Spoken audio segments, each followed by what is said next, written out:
Hi everyone, welcome to the One DEI thing. DEI stands for Diversity, Equity, and Inclusion. I am Natasha Green, the project lead for this series, and I am super excited that you decided to join or listen to this on replay. Shout out to the folks who will be replaying this. You get mad love from me also. This is an AnitaB.org webinar series in which men share one thing they did to improve their company's culture. Absolutely. There are probably tons of things these individuals are doing, but I decided one thing would be enough in the time we have together. All speakers wanted to create a culture so that employees feel that they can grow, learn, and have equal opportunity for advancement in their highest individual potential, no matter who they are, where they're from, what their race is, how they look, or even how old they are. Each speaker believes that an individual potential should not be restricted because of discriminatory practices. This initiative stems from AnitaB.org's mission, where we envision a future where the people who imagine and build technology mirror the people and societies for whom they build it. We do a lot of work connecting, guiding, and inspiring women and our allies to ensure anywhere you see technology being built, you will also see an equal representation of women building and leading those technological products or services, and getting paid fairly. I believe in order for this to happen, many individuals at all levels in the organization will have to advocate and do their part, wherever they are in the organizational chart. That person can shift an organization's culture to be inclusive and a place where everyone feels like they belong and that they are reaching their full potential. We thank you for joining us today, so please grab a notepad and pen and take some notes. So yeah, 25 minutes. I feel like my topic, I'm a big believer in less is more. So I'm going to share a few things and then open it up for discussion. My topic today, so let me share with everybody. I have some very basic content that we put a lot of time and energy into trying to get right at Very. One of the things that, so I've been the CEO of Very for 4 years. Very is, we're an engineering services firm, very white male dominated industry generally, both in terms of like the types of people that work in the space and the customers that we serve. In particular, I mean, we definitely skew more towards an older demographic. We do IoT engineering, so we work with a lot of hardware engineers, and it over time, and this would the problem, and I don't know if other CEOs will be able to relate to this. The problem in this case really emanated for me. One of the things we were talking about before this webinar started was, that I have historically had, what would be characterized as a bit of a sailor mouth, which I was also sharing that I had inherited from my mother, which I think surprises people. But when we were looking at the company that we were versus the company that we wanted to be, there were some gaps. And one of them was language in the workplace, which was a part of a bigger picture of inclusivity and making people feel like they really belonged at Very and that there was a place for them, and that we didn't want anyone to feel like some side contingent that was like check the box or, that didn't have like a core place in our company. And the thesis that we created was, that creating and maintaining a professional workspace where people felt really comfortable and included is important. And that was the thesis. So, I put together a couple slides, but at Very, we had challenges, including scaling quickly. So we're growing about as quickly as a services company is capable of growing, which, SaaS companies can grow hockey stick, but we're like high linear for sure. An informal culture that codifies behavior that's already happening. So like things happen informally, and then that becomes the new norm. And we wanted to help good people do good. And that was really the last thing, was very important to us. We put a humongous amount of focus and energy into our hiring process, trying to find and retain great people. And so we really wanted to provide some guardrails to steer people rather than being too prescriptive. So if the thesis was that a professional workspace that's comfortable, makes everyone feel included is important, for us, the what why was, we're close knit, and let's provide guardrails for good people to understand what good behavior language in the workplace look like. And the goals were just to establish a very basic, intuitive set of principles. So like the kind of thing that you could easily rattle off and remember, not some like long legalese definition of language in the workplace. And the process that we used to come up with that, and this like as a bunch of extremely nerdy engineers, mirrors the process we use for everything we do. So we came up with a hypothesis. The hypothesis is the thesis that I just went through, that creating this is important, validating that hypothesis, validate again and again. I talked about our approach. So these are basically the rules that we came up with, that we ask people to adhere to. These are the very basic guardrails. And this has been, I would describe it as extremely successful for us. The first one is talk like your mother is in the room. We agonized over this one. I wanted to say talk like Michelle Obama is in the room, because I felt like Michelle Obama not only would be someone that would be a high bar, people would want to speak professionally and with respect, but also that there would probably be some expectation that she would call you out if you didn't. But in 2020, I felt like, maybe staying away from political figures would be the smart play. So then we said, okay, talk like the Queen of England is in the room, but no one had ever, we're not British, and there was like a lack of clarity about what that even meant. Would people say thou? Like it just felt like that would really skew our culture. So we landed on talk like your mother is in the room. Unfortunately, not everyone has a mother, but like it's a notion that we felt like enough people would understand that it was instructive. Obviously, in my case, there's an exception, but I love my mom and I'm getting better every day. Our approach, so assume the other person wants to get better. If you hear something, say something to that person. This was also controversial for us because it puts a lot of onus on the person who is on the receiving end of language that is not acceptable or in violation of this. And there's definitely a group of people that make a strong case that it shouldn't be it shouldn't be on them to be the police for people that they know and respect and whatever, and are just trying to help be better. Ultimately, and it's probably out of scope for today, but we hold our 6 values at very closely, and they're things that we talk about a lot and hold each other to. And continuous improvement is one of them, and so is caring personally but challenging directly. So like we already have a culture of challenging people, particularly when someone falls short in a critical area, and there's an expectation that they could be better there. And then the third one is avoiding anything with a sexual connotation or that references sensitive areas. For example, Bill has a badonkadonk, or Fred is being a real Richard head today.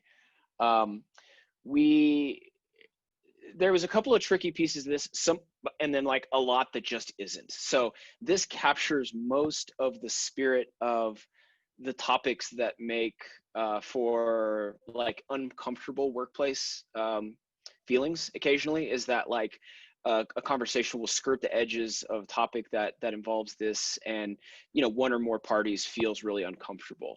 And maybe the speaker doesn't, and they hadn't considered that someone else would feel uncomfortable. And so this broad guardrail, we felt captured a lot of the spirit of the types of topics that most frequently cause people to feel a little bit like uncomfortable. And interestingly, I don't know about other companies, but like this pertains to,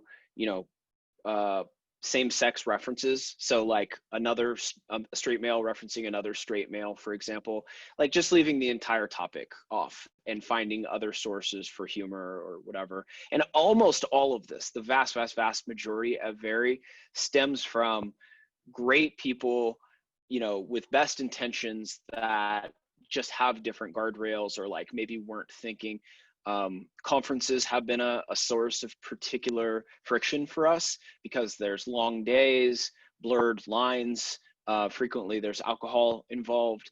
Long day at a conference, people get fatigued, they have a couple of beers, maybe the lines move a little bit. And we've tried really hard to hold the line on this and really enforce it and ask people to help their colleagues become better as well. So that is language in the workplace at Very. Like I said, I really try to keep our approach to less is more, so that we have a real chance of having people walk away remembering these types of things. And hopefully for you guys out there in TV land, that's worked. So Natasha, should I throw it to some questions? Yeah, definitely throw it to some questions. And what I will also like to do is start some questions to myself. Folks, because I really and truly believe the value of someone's voice, you have your choice. Either A, you can write in the chat and I'll say it for you, or B, you could just come off a video and actually present the question yourself. So one of the questions I have, Ryan, what was the initiator for this? Like, was there a situation that happened in the workplace that made you say, you know what, let me stop, reevaluate, and we got to make sure we solve this now? Or was it just altruistic of you just knowing, you just being the leader you are, I just know this is the best practice for us to go this route?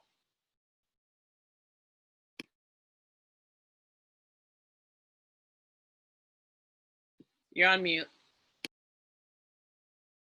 That's good. No, I want to restart that thought anyway. So we did have an incident that, I think was a bit uncomfortable. A conversation steered like out of bounds. It definitely would have been in violation of like at least two of the principles that I laid out, and it exposed.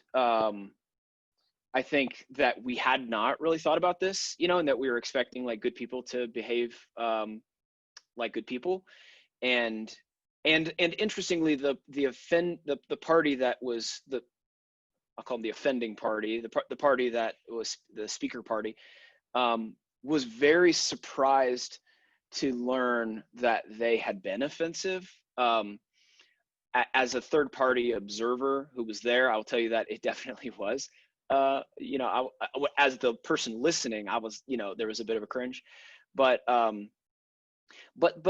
wasn't what led. That was what led to change, but it wasn't what led to this change. What led to this change was me being very salty and peppering sentences with words that contained private parts, and but like not in a private part context, and a female employee that I respect a tremendous amount speaking up, and I'm always thankful for people that challenge me, because it's the best way to become better, and just pointing out that like, hey, let's do better than that. And also everyone is watching and listening, when you're the CEO. And so that was the impetus to saying, okay, like there's evolutionary change and then there's step function change, where you just totally reinvent a thing and say, let's become radically better immediately or quickly. And that's what led to this framework, because I needed it, frankly, as much as anyone. So that was like the original sin, and then kind of like the straw that broke the camel's back, if you will. Yeah, definitely. Morella, she has a question. I don't know, Morella, do you want to ask the question yourself, or should I ask it? You can't take yourself off of mute. I am not the mute police. Hi, everyone. I just had a quick question for you, Ryan. How is it rolled out? Did you have meetings, company-wide meetings, or what was the approach that you used to get this information out, to socialize it? Yeah, great question. As I'm going through this, I'm realizing the slides I wish I had made if I had gone through something like a dry run first. So this happened in January of this year, and which I think for everyone here feels like 3 lifetimes ago, by the way. And I was traveling for business, if you can recall when people used to do that. And so, and this employee voiced this in January, and I thought about it. I realized the essential truth of it. Like, it's just so fundamentally, obviously true. And what we did, and what we always do, so once a month we have a fireside where I and other department leaders address the whole company. And we have always been remote. We say we're remote by design, not by COVID. So we've been remote for 10 years. So address the whole company. We go through, various things happening in the company. That's at the end of the month. At the mid-month, we have what's called a town hall, where the people who do all the talking on the fireside do none of the talking, and the team, the company, comes together to discuss collectively a defined issue or a set of issues. And I will usually set the topic. So we'll talk about whatever the thing is, employee equity plan, or whatever the healthcare contribution rates. And we will discuss at great length a particular issue. Everyone will have a chance to weigh in. Everyone's encouraged to weigh in. And for February, that was this topic. We talked about language in the workplace. I kind of aired my sins, my dirty laundry, and said, look, I'm a worst offender in this. I want to be better. I want people to get better with me. And we talked about it. As a company, people weighed in. It's very difficult to make decisions at this kind of scale. We're about 100 people. So ultimately, those things roll up to me to make the right decisions, but I want to hear from everybody. And so we had a town hall in February, and we really strengthened this. That was where unfortunately the Michelle Obama thing fell away. We landed on the mother piece instead. But we've found that to be at 100 people. Maybe it doesn't scale for Google, but it scales fantastically well at the 100-person level. People have a voice. They're able to weigh in. They're able to better understand why this is being surfaced as an issue in the first place. And we're a multinational, so we have employees across 5 or 6 countries. So, for some folks, we have a large contingent in Colombia. This might be one of the first times that they're really having this discussion about some of these topics, or being included in a major way. So yeah, February, that was the process, town hall, and it led to this, which we published as policy internally. All of our policy is discoverable. Very, very, I think we're the most transparent company you could possibly be, and we pushed it out as policy starting February 28th. Yep, that's amazing. While someone else thinks of their question, another thing that I'm interested in is the mindset of you as a leader, right? The progression, right? So it's not like you came out one day, after the talk, and you were ready, right? Were there anything, or was there any person that you decided to reach out to talk to, or any books that you decided to pick up along the way? Or is it just how your mind works as problem solution, and you already ideated on a solution without outside forces? That is another thing I can't believe I didn't put in my world's shortest slide deck, but I definitely do not consider myself to be a smartest guy in the room CEO. I'm like a seek broad opinions from lots of smart people CEO. And I've been fortunate enough to meet some brilliant minds in my life. And so I pick up the phone, and I just tell these people that I'm struggling with this problem, or maybe not struggle. I recognize that there is this problem, and I'd like to have a mindful, simple, elegant solution, or at least, like I said, guardrails to it. And so I started calling people, and I spent 2 weeks or 3 weeks having like focused conversations on this topic. Admittedly, that's nothing compared with people who've spent careers on this topic, but it really helped guide. You saw common themes, and then you saw these fissures or fault lines where 2 schools of thought just couldn't be matched up with each other, like the see something, say something camp, and then it shouldn't be that person's responsibility to say that camp. There was a fault line there that couldn't be bridged. And as a CEO, I was just going to have to make a decision. Which side of that are we going to fall on?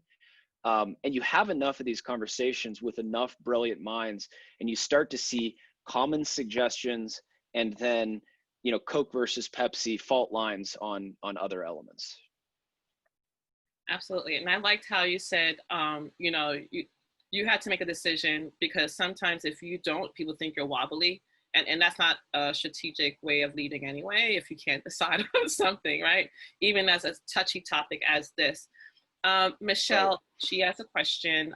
Michelle, do you want to say it or you want me to say it? No, I could say it. I was just wondering, as you bring more people into the company, how, do you have a plan to introduce this to new employees? Like, is it part of a standard onboarding process? Is it something that, you have managers handle? Just curious. Yeah, great question. We put a ton of energy into our onboarding, and we also put a lot of energy into our employee handbook, which is the point at which almost everybody rolls their eyes. Like, engaging employee handbook cannot exist. But there are a handful of them out there that are like very interesting reads, and we really sought to create one, something that you would pick up and like really learn about. More of a narrative than it is some kind of like legal document. And then a lot of like the second rule of hear something, say something, just like reinforcing that like people will sort of generally match the behavior of the person to their left and to their right. So like, beginning to drive it into the organization and ask people to, help their colleagues be better. But we do cover it in the onboarding. And the idea of challenging the person to your left and to your right is deeply baked into who we are. So it isn't as uncomfortable as it might be somewhere else. Not that we've gotten it perfect, but that's the approach we've taken so far. That's amazing. And while two last questions, unless someone else wants to go before me. Okay. One other, I think what's interesting as language is, did y'all provide scripts or mannerisms for how folks can challenge one another? Or was this something that you believed people could find their authentic voice an angle of calling people out? Definitely did not provide scripts. And it's probably something that like we've not perfectly nailed. It's something where we wanted to get a significant step function improvement out there. And then again, you talk about like things that are very natural to our company. Continuous improvement is one of our 6 values. It's deeply baked into who we are. And I think this policy is no exception. We may discover with time that people feel, engineers are often accused of not being the world's best communicators. And so they may not feel well equipped, not all of them feel well equipped to give voice to, hey, I heard this, I don't think that's quite the right way to approach that. So we did not arm them with specific talking points because we want this to be guardrails and not prescriptive. And it remains to be seen if that was the correct approach. Yeah, understood. So while Don gets his slide ready, one of the last questions I have, there are more women on this call right now than men. What might you suggest that we do as it relates to when we have to either talk to someone higher than us, like our CEO, or someone in the same level, or just peer-to-peer, of calling that individual out, especially when it deals with power, the power structure, and you might lose your job. Like, what are some of the things that we can consider? Because to see something and not say something, that also allows for a workplace that's not conducive. On the other hand, we know that you can't always say something. So any advice around that would be appreciated. Well, I'll say it's amazing how much the world has changed in just the 6 months since we did this. Like, I think, if I was to tell January Ryan what the world would look like in August, it would be hard to fathom. But one of the things that it feels like has changed is there's a lot of right now is a nervous time to be a best intentioned person in the category of people that is often pointed at as the culprit class. So as a white guy, there's a lot, and that's why I love this this webinar series. There's a lot of us that want to be friends of the movement and push things forward, and we're looking for guidance on how, because it isn't always obvious. And at times, to be totally frank, like, it's scary, because like, some of these things are just like profoundly obvious. Like, don't put your hands on someone's body, you know, okay, very obvious. But then there's these shades of gray where it's like, you know, I think there's a lot of well-intentioned men that are looking for people like you, Natasha, and others to help and provide a little bit of a partner in the process. And, you know, so to all of the women out there, you know, trying to understand or look for ways that they can, you know, drive things forward. It seems to me in life, in all things, it's very difficult to change anyone who has their mind made up that they're just not going to change. And I don't spend a lot of time trying to change unchangeable minds. It's not been a fruitful endeavor for me. But there's a lot of people out there that aren't in that camp and are just looking for guidance on the path forward. And it feels like those are people that are probably worth the time and investment. You know, and then as far as, you know, being afraid of losing your job over saying something, it's very easy for me to say this from where I sit, but like, any job that you would lose because the company doesn't want to take this issue seriously may not be a job worth having.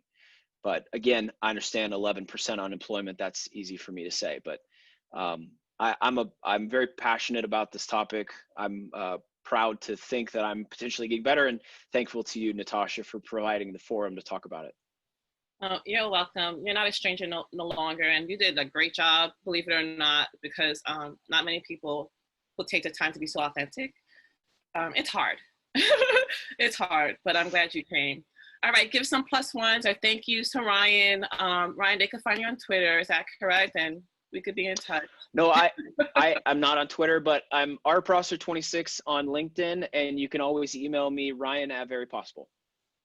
Okay. Yep. We'll talk. We'll see what we could do. I feel like I want to do not a mastermind, but just a group for men to really just say, yeah, hey, I just need to be around a smaller group. There's too much going on.